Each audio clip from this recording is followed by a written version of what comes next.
For those of you who have just joined us, you missed a fabulous session this morning with David Jahenke, NFF President, being interrogated by Katie McRobert, so I'm about to introduce. It was a fabulous discussion. I think what we learnt was if you're on a train, plane or a bus, don't sit next to David. He will ask some curious questions about what you had for breakfast. If you weren't here for breakfast and you want to find out what we talked about, speak to someone who was. Firstly, I'd like to acknowledge the Ngunnawal people as traditional custodians of the lands on which we're meeting, and I recognise any other people or families with connection to the ACT and the region. I acknowledge and respect their continuing culture and the contribution that they make to the life of this city and this region, and I acknowledge and welcome Aboriginal and Torres Strait Islander people who may be attending today's event. My name's Alexandra Gartman, and I have the absolute pleasure to be Chair of the Australian Farm Institute as of this year, following this in the footsteps of some really amazing individuals, two of whom are in the room today, with Andrew Spencer and John Ralph. So I'm here with heels on, filling very big boots. AFI has been in operation for 20 years, and this year was an opportunity for us to reflect back and look forward with some lessons and insights. And we're all pretty good at looking in the rear vision mirror, but looking forward to the important rather than just the urgent, as John Ralph was telling me this morning, is one of the characteristics of the Australian Farm Institute. And taking that bigger picture view and thinking deeply and critically about issues that will impact Australian agriculture positively or negatively. And this is a tradition that we want to continue to do, but we need support to do that. So I thank you for being here in the room with curious minds, open minds, and an interest in engaging with the Australian Farm Institute and your peers.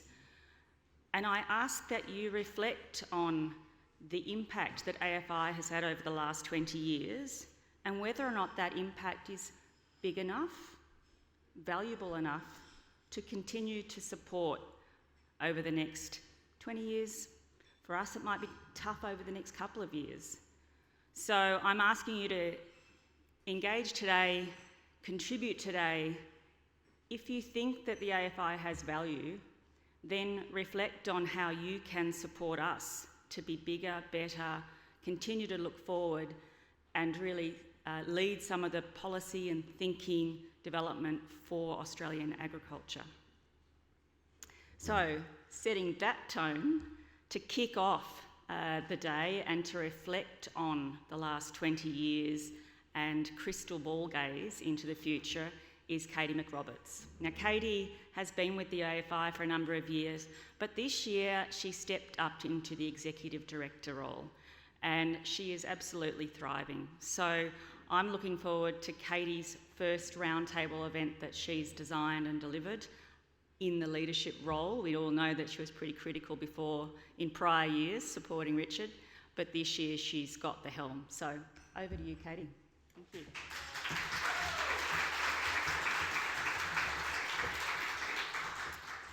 Thank you, Alex. I've just belatedly realised there's nowhere to put a glass of water, so down that goes. Just to make sure you're all at the right conference to start off with, the AFI, the Australian Farm Institute, is an independent institute leading the farm policy discussions for Australian agriculture to ensure a viable future for the Australian agricultural community. If that's not the conference you thought you'd come to attend, stick around anyway, you're going to learn a lot. Today, we want to acknowledge the contributions of the visionaries who established the Institute 20 years ago. As Alex mentioned, we have our founding chair with us today, Mr. John Ralph, and our founding executive director, Mick Keogh, sends his sincere apologies. He's too busy beating up supermarkets to be with us today. Thank you also to our corporate partners, individual members and subscribers, and our event sponsors. And we also have some representatives here from New South Wales farmers this morning. I want to pay a special tribute to that organisation which had the foresight to stand up the AFI as a non-partisan provider of evidence-based research and analysis, and continues to be a key supporter of AFI's endeavours. So, In Australian agriculture, we are really good at embracing cognitive dissonance. The Australian agricultural community is renowned for its innovative spirit, but it's hesitant to change. We stand shoulder to shoulder when crises hit, but we doggedly continue to operate in silos. Agriculture wants to be heard, but doesn't always want to listen. Holding two opposing thoughts in our heads at the same time is actually a difficult but really important skill. Delving into that murky grey area is crucial to making informed choices on complex issues, provided we have some sort of structure to our decision-making processes. And hopefully today's program helps contribute to building some of that structure. To get the ball rolling, to dive into that muck, we're going to look at why we are here today, why AFI exists in fact, how we can collectively address agricultural policy and what actions we as a group, and AFI particularly as a provider of that evidence-based analysis, can take, as well as the context in which we operate as individuals, as organisations and as communities, as political groups, and also at a national and global level. But to ensure we understand the opportunities of the future, of course, we have to learn from the past. This is one of those font issues that you always wish wouldn't happen to you, but I'm sure you can read it anyway.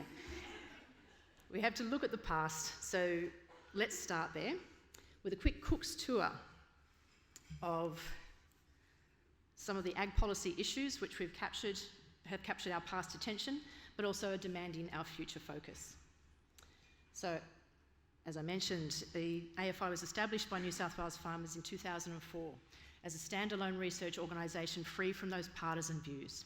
Our first farm policy journal kicked off with an edition on the future of farmers and farming and has covered a gamut of issues and topics over its 84 editions to date. These include subsidies, productivity, GMOs, protectionism, global food security, restructuring of the industry, drought policy, many, many more. Some of these topics were like hypercolour t-shirts of their time. Others have come back into fashion more quickly than those acid-washed jeans I'd hoped we'd seen the last of decades ago. Our latest edition on the side there, Back to the Future, you'll hear more about today with our panel. Some of the ones I want to call out particularly recently are editions on whether or not regional Australia is uninsurable in the current climate-challenged era, what ag policy looks like in a post-truth landscape, and Yinyamarra, the inclusion of First Nations voices in policy development and research.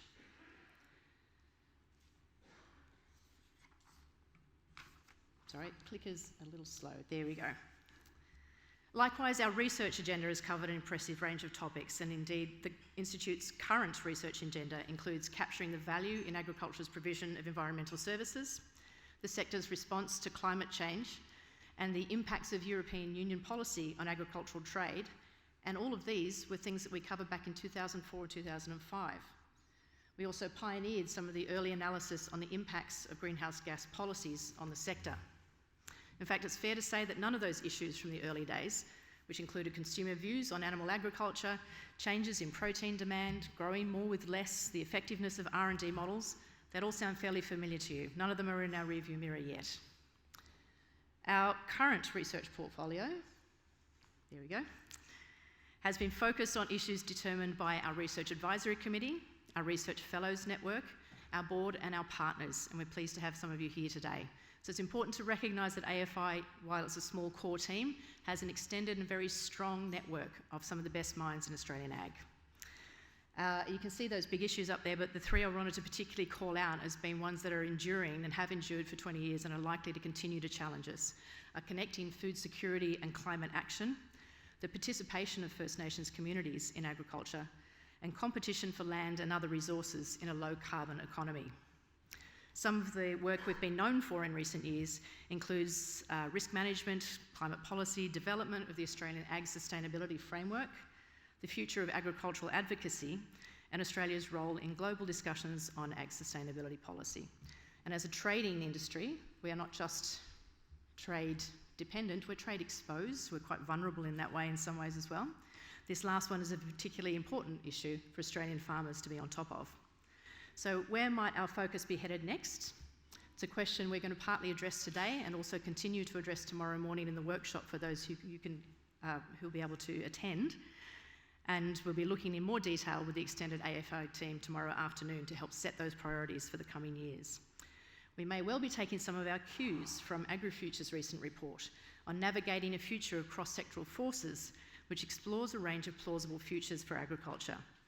These scenarios you see on screen are underpinned by 10 major forces, which include the rise of artificial intelligence, mandatory climate disclosures, radically accessible remote production data, geoengineering advances, the move from incremental to systemic changes in production systems, which is a really big one, and I want to try to get you to hold that in your head today. Global conflict and deglobalisation trends, growing risks from the interaction between climate change, human and animal interactions, and the escalation of cybersecurity threats, as well as the demand growth for rare earth minerals, and the emergence of climate refugees, a particularly interesting one.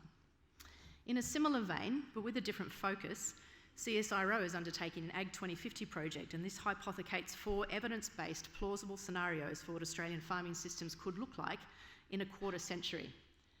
The scenarios include regional ag capitals, which describes a situation in which a consolidated and technologically advanced sector is thriving and prioritising food and fibre production. Landscape stewardship, in which a forward-thinking sector embraces new opportunities and novel technologies, allowing the environment to flourish. Climate survival, not quite so great, when we are just clinging on a sector focused on climate adaptation, surviving through incremental changes. And the last one, which is no one's favourite, but unfortunately just as plausible as the other 3, system decline, in which a stressed sector fails to address growing challenges and reaches a tipping point. Now, while some of these scenarios look clearly more desirable than others, it's crucial to recognise that none of these single scenarios by itself is a preferred option. Each one of them entails trade-offs, and trade-offs is an important concept I need you to carry with you today as well, considering where do we need to compromise, what do we need to give up in order to gain. This work by CSIRO is intended to stimulate action and avoid those negative aspects and accelerate the positive of the proffered scenarios by articulating them. AFI is a partner in this work, looking at the policy impacts, and currently our focus there is on those land use trade-offs. So suffice to say, there is plenty to keep policy analysts busy for at least the next 2 decades, but policy is not created in a vacuum. So we'll take a quick look at the context in which all of this is being considered. I mentioned at the start, we live with certain dichotomies in agriculture. We are innovative because we have to be. We farm on one of the most challenging and least supported environments on the planet.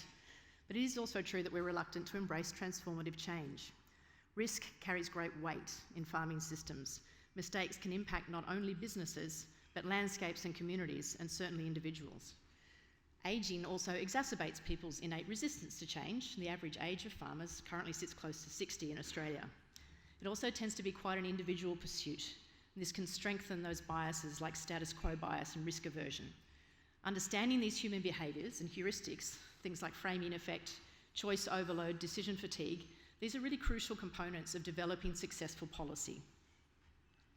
While Australia's ag economy overall is in good shape, we have some serious social issues to address at the micro level. The Wellbeing Survey undertaken by Norco and the National Farmers Federation last year uncovered the alarming statistic that almost half the respondents had considered self-harm. And in work that the AFI has done on risk management and on land use conflict, we heard time and time again the immense stress that people are placed under personally when things go wrong in farming systems or in farming communities or in farming businesses. Some of the things that are keeping farmers awake at night are the same things that the community, regulators and supply chains want more visibility on. Of course, this includes the impacts of climate change on agricultural production. This has become such an overwhelming issue that sometimes we tune out when we hear this, or we switch off when we see these slides. But those red areas need to keep us awake at night. That is something that we need to keep front of mind, even though it's something we all talk about quite frequently. There are, of course, plenty of social issues, including workforce availability, resource competition, concerns from the society about production practice, which we covered a little with DJ this morning. All of these are coming in at a time when productivity is a key focus for the industry and a key challenge. And then, of course, we've got the burdens of governance and compliance requirements, such as mandatory reporting on climate-related financial disclosures, which are bringing additional pressures, which are also really important for the industry to take leadership roles in. So, Moving out to the meso level, the medium level, to look at the industry and organisational scale context, in brighter news, ABARES predicts the gross value of ag production will rise by 3.7 billion to 86.2 billion in 24-25, and that goes up to 92 billion if you include fisheries and forestry as well. This will be our third highest result on record. Increase is going to be largely driven by higher livestock product values, worth nearly 3 billion alone, and that's due to lifts in both price and production. Crop production is also forecast to rise 760 million, so good news for the grain growers in the room, as higher production will offset falling prices. But however, as you can see on that map, there's blue areas and reddish areas. The blue is positive and the red and orange are well below average. So these benefits are not expected to be evenly distributed around the country. So in these medium level systems, in the organisations and communities, it's quite clear that farmers are feeling a lot of angst. Partly this is due to that uneven distribution of projected profits and the tension that they feel just in everyday business, but it's largely because of those social and political drivers highlighted on the previous slide, and for a lot of people they feel those are out of their control. The lack of confidence that farmers feel in decision makers is also playing out in schisms across the advocacy and representation landscape. One iconic phrase sums up the mood across the industry pretty succinctly: we are not happy, Jan. Diving a little bit more into the advocacy question, 3 years ago the National Farmers Federation commissioned AFI to take a big review of this system, and we found that as politics becomes more partisan, as social discourse becomes more polarised, farmers definitely need strong advocates now more than they ever have. Yet, industry advocacy is increasingly fragmented, it's increasingly competitive, and the traditional business models of advocacy groups are showing great signs of stress. On the plus side, with about 270 organisations representing the industry in some form or another, Australian farmers are not short of advocates, but on the minus, this plethora of representation can result in a cacophony of well-intentioned voices, creating confusion and disengagement. AFI suggested that to avoid ending up as a slowly boiled frog who doesn't notice that the water temperature around it is heating, ag advocates need to take a leaf from the book of the hardy Green and Nolly, an evolutionary marvel which reacted to an invasive threat by growing bigger tree climbing feet, moving into a new part of its environment to forage and to flourish. The Green and Nolly lesson is that dramatically modifying both behaviour and structure at extraordinary speed is necessary to secure survival. So jumping out to that macro level, how we use land and other resources in a decarbonising economy is going to be one of the biggest policy challenges we face in coming years. To the uninitiated, hopefully the people outside this room, hopefully you're relatively aware of these facts, our land mass is often considered unused, but Australia's land use is predominantly agricultural, a total ag use of around 54%, and these are old statistics. The area of land in the Indigenous estate sits just under 60%. Farmers make up only 2.5% of our workforce, and that's diminishing. Indigenous Australians are only 3.8% of the population. Both groups have been historically overlooked and marginalised in decision making, and those groups have not historically had terrific collaboration between them. But both are vital to ensuring that land use change is managed sustainably. When it comes to sharing finite natural capital resources across multiple stakeholder groups to solve wickedly complex issues such as climate change, biodiversity loss and food security, united effort is a necessity, not a luxury. And at the global scale, well, it's not quite Armageddon. It does feel that way some days. According to various pundits, we are on the brink of massive geopolitical conflict, climate catastrophe, and the dismantling of global economic systems. Possibly also, this spoiled my joke, possibly also with a zombie apocalypse. So none of that sounds good. Some of these concerns about upheavals and disruptions in the status quo are valid, some of them are hyperbole, but amongst all of these different things that are happening, there are some key nuances, and those came through in some of the future forces we noted earlier, which we as an industry would do well to heed and pay attention to.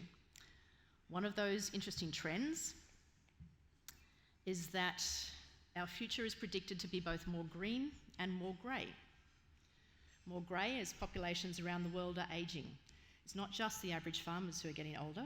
Australia's fertility rate is just 1.5 babies per mother, which is well below the replacement rate of 2.1 needed for our population to sustain itself if you assume no immigration. Earlier this year, The Lancet, a well-respected medical journal, said that human civilization was rapidly converging on a sustained low fertility reality.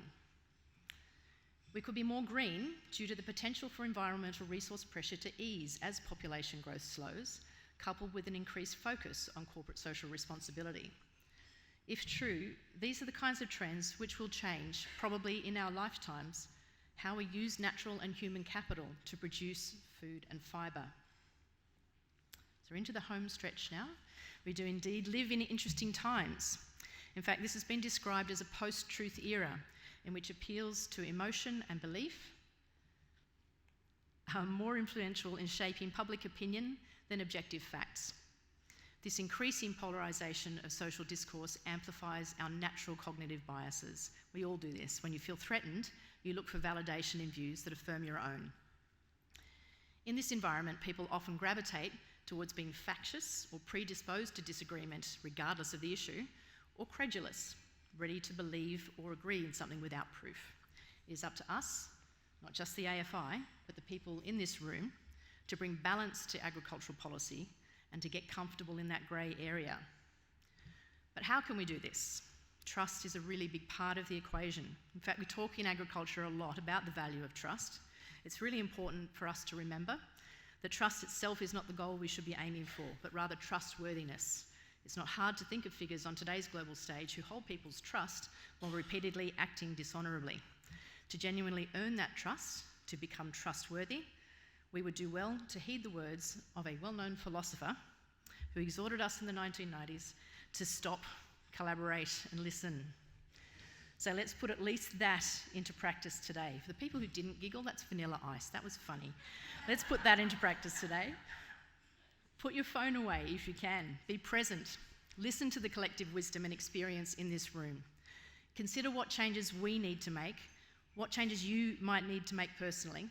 Find that unique collaboration amongst the people in this room. We could help unlock a thorny policy problem.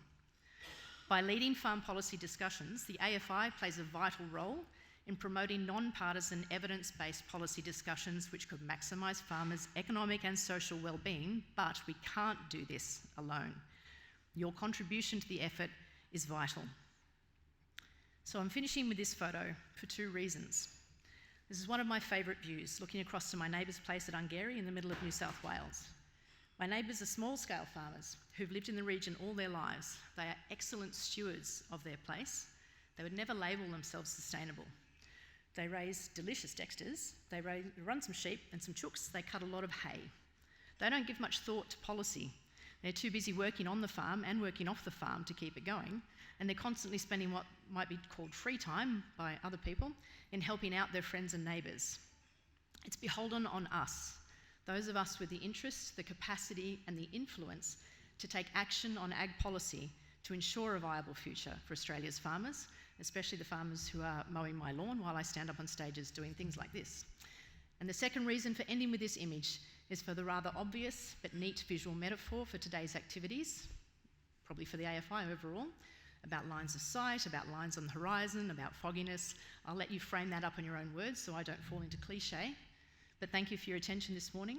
And with that, I'd like to move into our very first session and ask Darryl Lyons and Andrew Spencer to join me on stage to talk about breaking the status quo. Now, we've had a late change to our agenda. Kate Andrews sends her very sincere apologies. She's quite unwell. So our board director, Andrew Spencer, has agreed to join us. And we have Suzanne Thompson also joining us online. Thank you.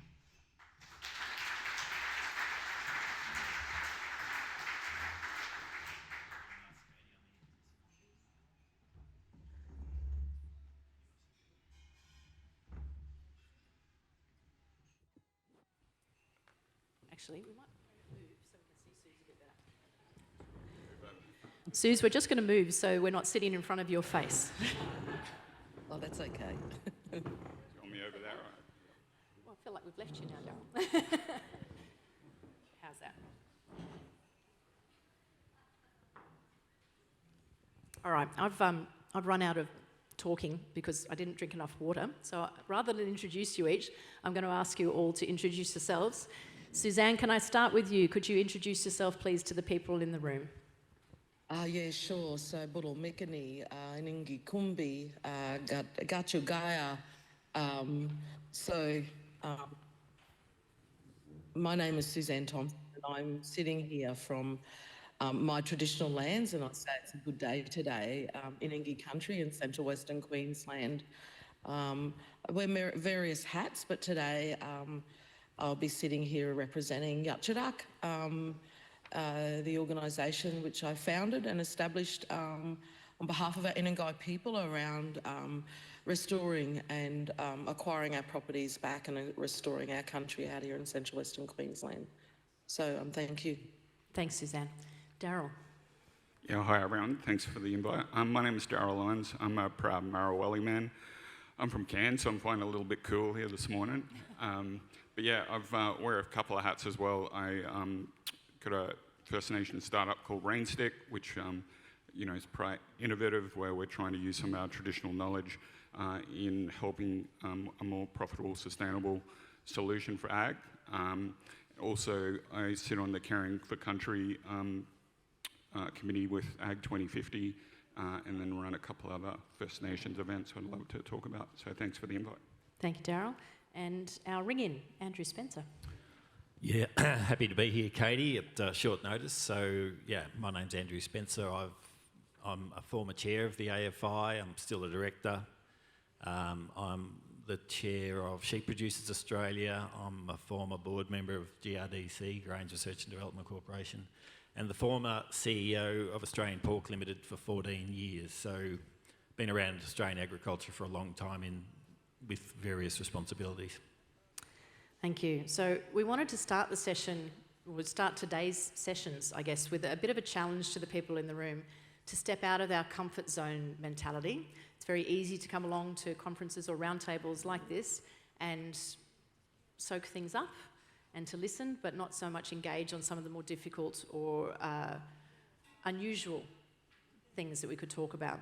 So what we're going to do as a panel is discuss some of those examples of creative thinking, of unusual collaborations, but also call out some of the things we think need to have more attention in Australian agricultural policy, and encourage our attendees to not only think a bit differently, but act courageously in some of these situations. So, Suzanne, I'm going to start with you. What does good policy look like to you in agriculture? How have you seen it put into practice? Where has it hit some hurdles? I think firstly,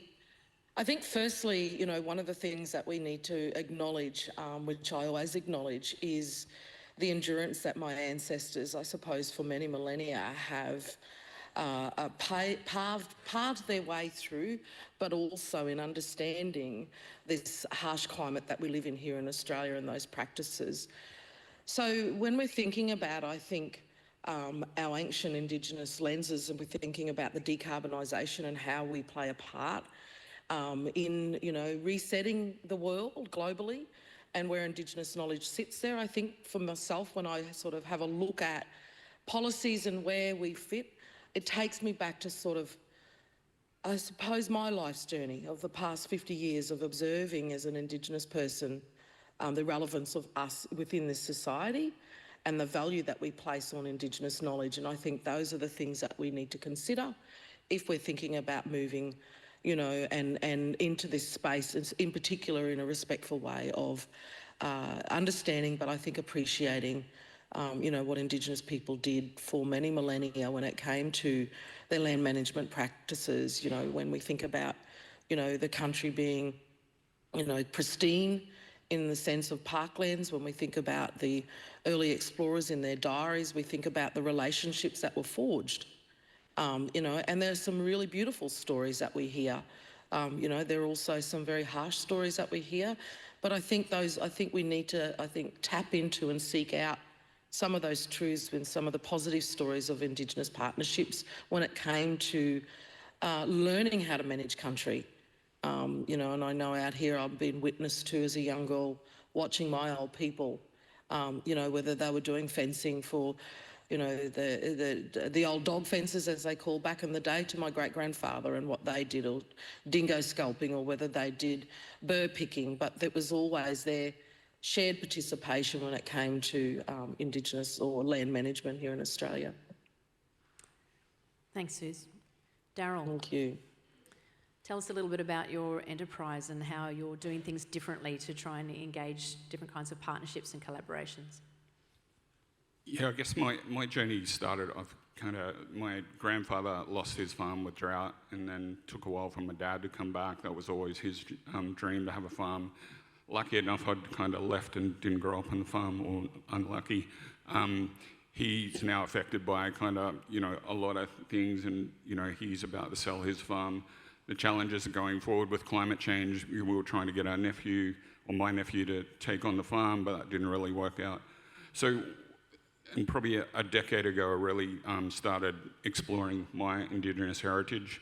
Unfortunately, my great-grandmother was taken in as a maid at 4 years old, and in Marawali country, she was the last known survivor of an area of 70-odd million hectares.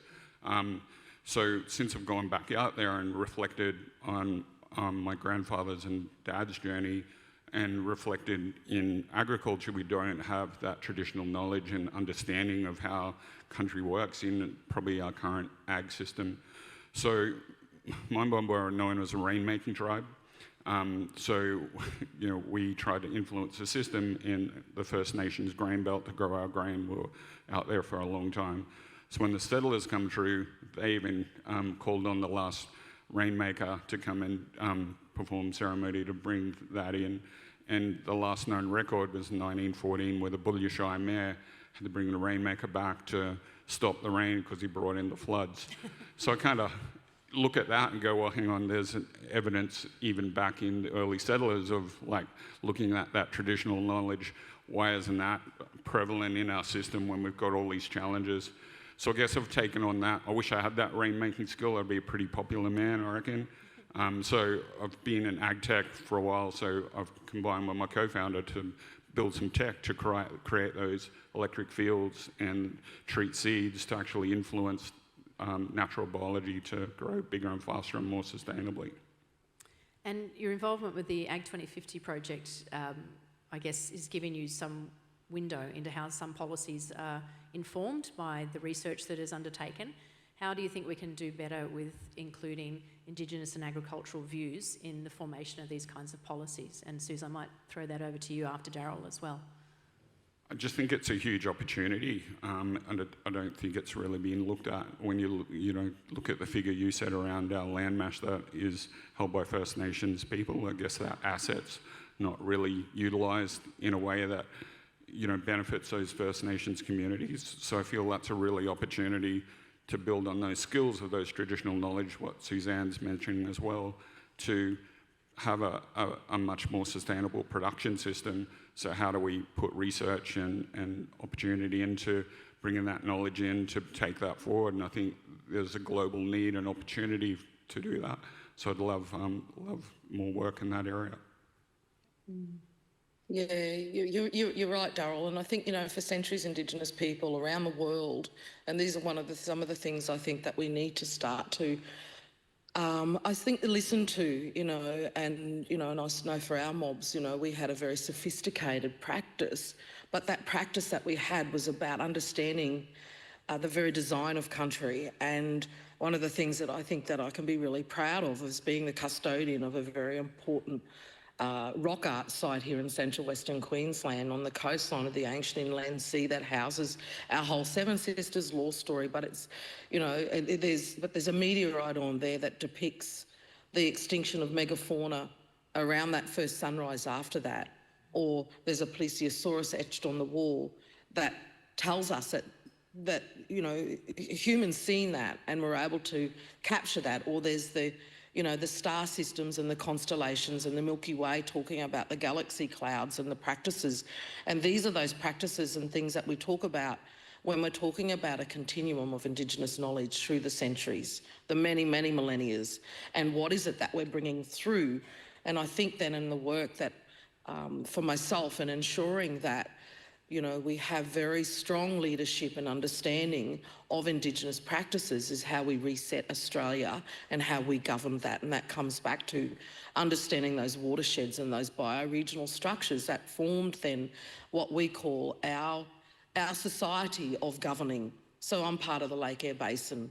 Our watershed that comes off our escarpment is the first water that hits the earth that then flows down over into Lake Eyre, and understanding that intricate system, but our practice and the responsibility that we have as Indigenous people in managing our land upstream for our brothers and sisters downstream, and then understanding that a portion of that water also feeds over into, up past Jericho and over out into the Great Barrier Reef as it picks up on another catchment.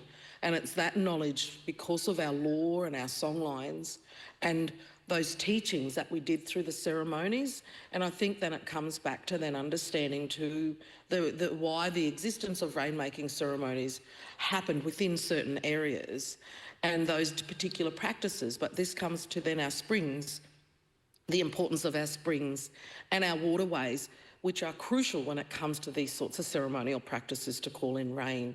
So it's really that lens, that holistic lens that we have that I think, has been demonstrated globally around Indigenous practices. And I think that's the challenge then when we're thinking about what is this policy, what sort of a policy framework and inclusion when we're talking about Indigenous inclusion. I think what's missing in this conversation is the cultural knowledge law keepers. They're the people I get my lessons from and I ask advice from. If I didn't have them, I wouldn't feel safe about getting a posi track and getting into a water. Broken up a bit there, Suze.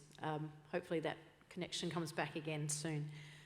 Andrew, you've got a lot of experience in being around agricultural policy, the development of policy, the implementation of policy. You've seen it done well and you've seen it done poorly.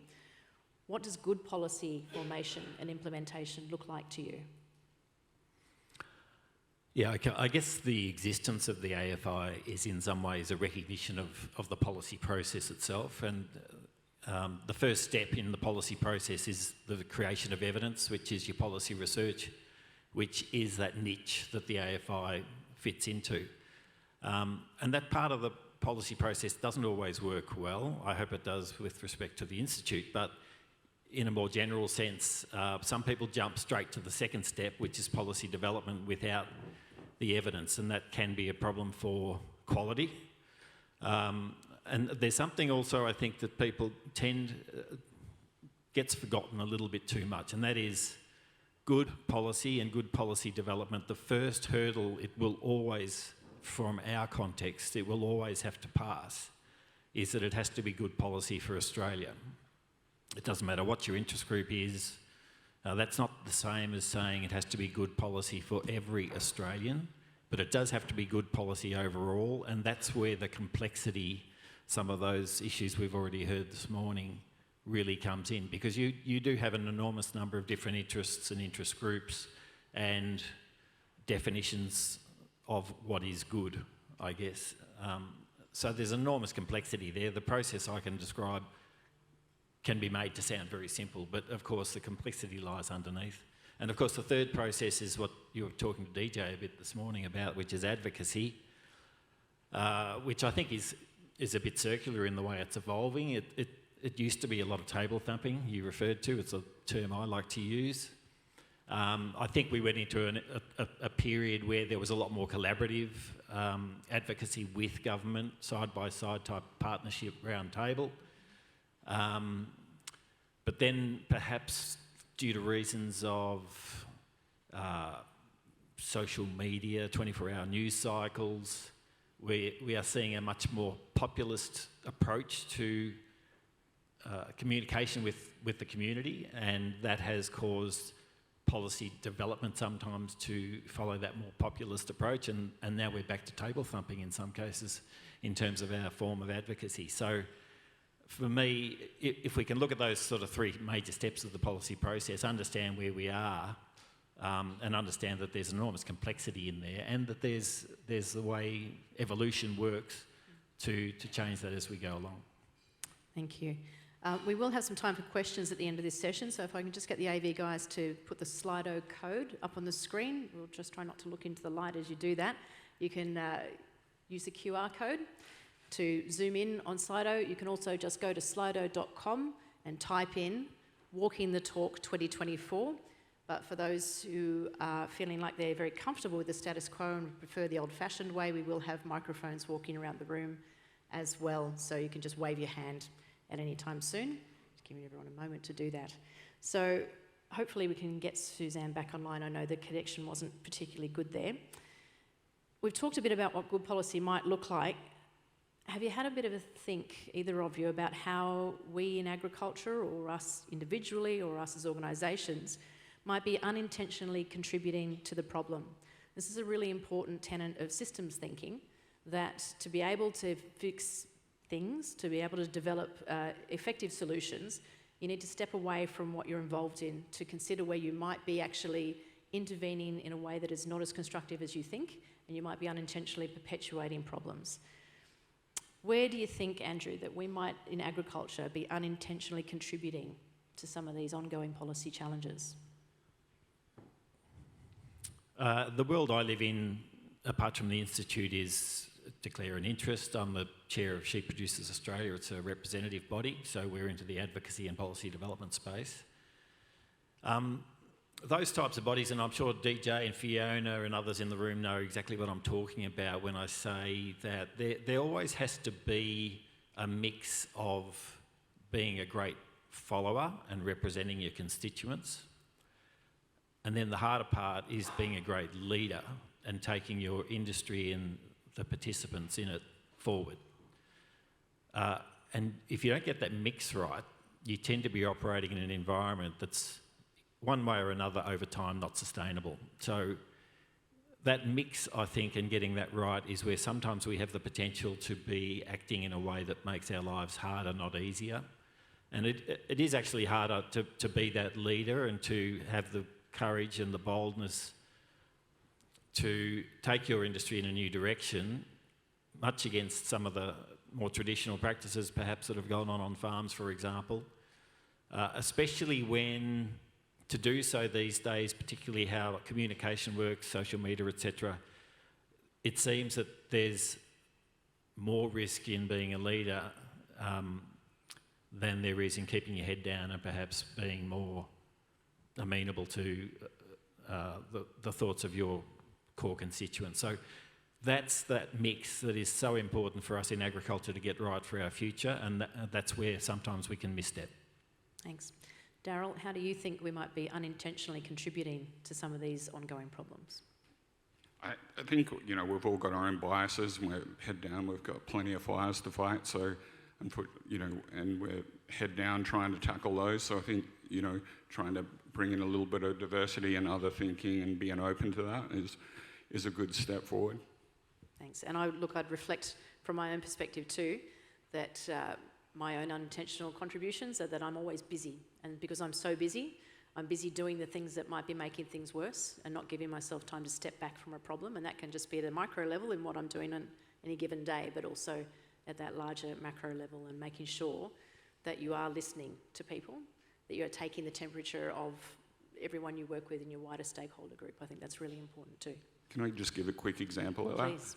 So I guess I used to work over in Northern Australia for quite a while, and I was getting frustrated around policy. So we've created an event up in Cairns called the Indigenous Australia Datathon, and that was really set out to break down the digital divide, to show First Nation community tech's not that scary and how to use AI, and then also show people who are kind of making solutions and making policy to go, hang on, this needs to be created and inclusive, and if you bring in this First Nations perspective, can actually add a lot of value. So it's our 4th year of that event, and that's really making some change. It is North Queensland and Queensland focused, but hoping to take that national. But that's an example of, opening up that thought process and having that different perspective. Thank you. So we do have a couple of questions coming through on Slido. We'll start with those so that we can give people in the room time to think of their questions and wave their hands wildly about. Policy making in complex systems and contested spaces relies on policy research and on good data. What is good data in a world where facts are optional and contested? What do we call good data? How do we decide what is good data? And as an example of this too, just to frame this up, I was at an international workshop on sustainability policy and trade intersections, sitting with some really senior, thoughtful people who make decisions every day about what policies are implemented around the world. And one of them said to the other across the table, even though they had a lot of respect for each other, when you say science, you mean your science, not my science, which was a bit of a wake-up call. Both European countries, just for reference. So deciding what you use and what you cherry pick can be a big problem. So Andrew, what is good data? Yeah, I think it's a really good question, especially in the age where you can go onto a website and plug in a question and get a very complicated and comprehensive response and answer to it that is purely generated from all the stuff that sits on the internet. I'm talking about AI, I'm talking about things like ChatGPT. It is almost truth by democracy now that we can ask it a question and get a response that is just based on all the crap that's already in the internet. So what is truth and what is good data when we're operating in an environment like that? And I think that's going to be a massive challenge to get the understanding that these types of applications are purely a reflection, a mirror of what is we have already as a common put onto the internet, and it's just spitting it back out at us, and we accept that as the truth in future. I hope that's not the case, but the definition of the truth is going to become a more challenging subject to address. Thanks. Welcome back, Suze. Glad you could rejoin. We're just going through some audience questions too now, mate. There's a question here from Catherine Marriott. Thanks, Maz. How do we bridge the gap between farmers who've been operating a certain way and people that see the need for change as consumers are increasingly demanding and as society is changing as well? So, Suze, since you've just joined us, I'm going to throw you back under the bus if you'd like to take that one on first. Oh, wow. So for me, you can imagine living in central Western Queensland as an Indigenous woman managing a 22,500 acre cattle property in the Desert Uplands region. And so, not having necessarily that experience, but, and I remembered sitting there and reflecting and thinking the best way is to lead by example. And so to keep the blinkers up and to focus on what I know is our Indigenous land management practice on restoring country. And then, for us, I know that our neighbourhood now is quite safe because there's been a following of when we burn, not necessarily burning because it's back time, it's September and we should be back burning, but observing that when we burn after we get 20 to 30 mil of rain, doesn't matter what time of the year. So understanding that now, we're still a little ways to go and it's great to observe, but there's actually a holistic, again, that view of why and how we decide to burn. And I think it's those sorts of things, I think, that are important, especially in bridging that gap. I'm encouraged about my neighbourhood and the neighbours, that we have and the conversations that we're starting to have and celebrate in those successes of the practices that we're doing. And that inclusion of then, when we think about when rain comes, as well, Darryl, and understanding, how to establish that connection through those practices that calls in the rain. So I think, leading by example, I think is one of those true things. But I think it's important to have the uncomfortable conversations. I think, and this is where, when we're talking about that space of truth-telling and what needs to, if we're going to move this journey ahead between farmer and Indigenous communities and people, then we have to have these conversations. My truth is that some of the decision makers that I sit with or I know out here were descendants of the people that actually were part of massacres, and as hard as it is to hear, those are those truths. Those are the realities. They're the realities for myself when I look around and I don't have a clear understanding of a community as such. There's an idea that there should be an Indigenous community that exists. So there's those sorts of truths, I think, that then help us, make that, walk together and create that pathway together. with both landholders and land managers. Thank you. Is there any questions from the audience? We are starting to run out our time on this session. We've got one up the front here. Justin's going to bring you a microphone, Cynthia. Hi everyone, Cynthia Marnie. I do a lot of work in leadership development, team performance. I'm really interested in brain science, and we've been talking about decision making. We've been talking a lot about uncomfortable conversations, the ability to collaborate, and a lot of that, when people are under stress, their brains don't work properly. They don't think properly. They can't have uncomfortable conversations. And I'm just wondering, how is the ag industry building the skills in people to unlock their own brain's potential and building the skills to be able to use the neuroscience to be able to give people the skills to co-collaborate, to co-create, to have difficult conversations and know the brain environment that people need in order to make really great decisions? I think probably the bigger question too is not how is it, but is it doing that? Is the industry doing that? Who'd like to take that one? Andrew. Well, I think we've got representatives in the room who are doing a great job to instill great values and great leadership in our industry, which is the ARLF. I see Matt sitting over there. I guess this is one of the ways we attempt in agriculture to make sure that we do have the capabilities to face the future and to make those hard decisions and to collaborate with people we don't have as much in common with as we'd like. And is that enough? I don't know. Maybe not. Maybe we should do more, and maybe that's a conversation that we'll need to continue.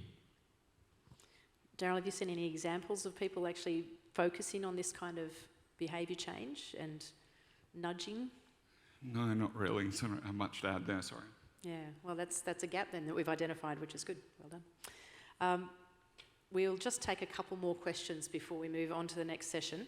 The leading question on Slido at the moment is, one Starship launch emits more than 2 times the CO2 equivalent than the Australian beef industry emits annually.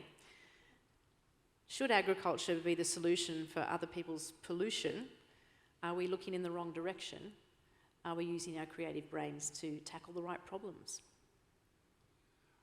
I guess last week was, a thing to probably debunk that with, Musk, SpaceX, chopstick grabbing the thing to be able to refuel. Their objective with that is to be able to refuel that in an hour, and that's like 100x reduction in the cost of getting something to Mars. So I think we need to reframe that around like how we can be a bit broader in the thinking to go towards challenging those issues rather than getting stuck in framing it and go, hey, we can't get there, or this is polluting. So there's lots of momentum in lots of different areas trying to move forward, and I feel that's what we need to do in agriculture as well. Thanks, Darryl. And I'm just going to pose that sort of final question to our other panellists before we wrap up. How can we use our imagination to get past policy inertia? Andrew first, and then Suzanne to finish. Yeah, I go back to my policy process. People who understand that intimately understand those various steps we have to go through. It doesn't take away the complexity of what we need to do.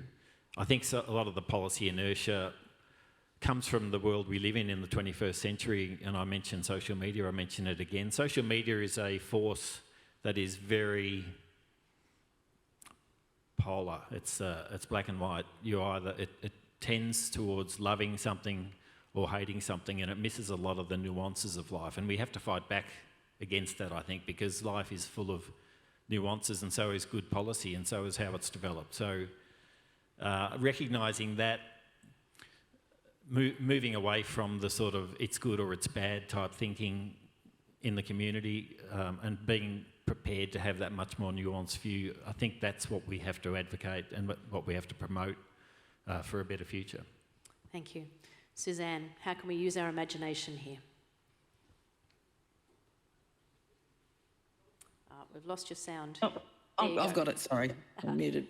How can we imagine, sometimes I think for myself, if I think about imagining what a future would look like if we have an Indigenous inclusion space within the conversation. And I think this is probably the elephant in the room and the challenge. And I know for myself, when I think about last week, I was down in Dubbo, part of, NESP and Indigenous responses to climate adaptation and what is our plan and where does our knowledge fit within that.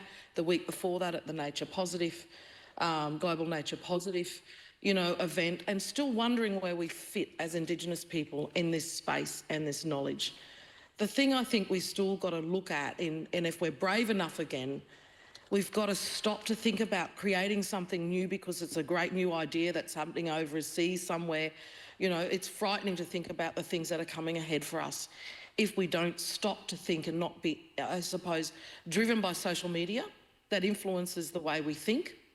And I know that coming out of the referendum and what it was like as an Indigenous person to come out the other end of that. Asking the question of, is there value then within that? If this is how the world has responded to our engagement and participation and our knowledge within this society, then are they going to listen to the knowledge that they're asking us when it comes to resetting things? Are they going to respect that? And I think those are the things when we're thinking about innovative ways, and it is an innovative way, to go back to where we were before we started to shift into some of these things that created havoc and fear within the decisions that we have as humanity walking on this journey together, men, women, and for children. Indigenous people always think about the future generations to come. I'm a grandmother, and that is my responsibility. And that's my last message. We are all going to be grandparents, and that is our responsibility. It shouldn't be as complex as that. It should be about taking time to sit and think about what we've done in the past. And one last thing, in America, in Las Vegas in 1925, there were 35 people was the population. There were 890 cars in America in 1925. The reality is, look at what we've done as humanity in this last 100 years. So if we're thinking about space stuff and we're wanting to fly somewhere else, then that's a shame, because that means that we're not taking responsibility to fix up the mess that we have here on this earth. So thank you. Thanks, Suzanne. I can't really think of a better way to finish than to land on that message. We appreciate all of you. Thank you, Darryl. Thank you, Suzanne. And thank you, Andrew, for your insights and your experience that you've brought to this session. I'd like you to thank them with your applause as they lead us. Terrific. Well done.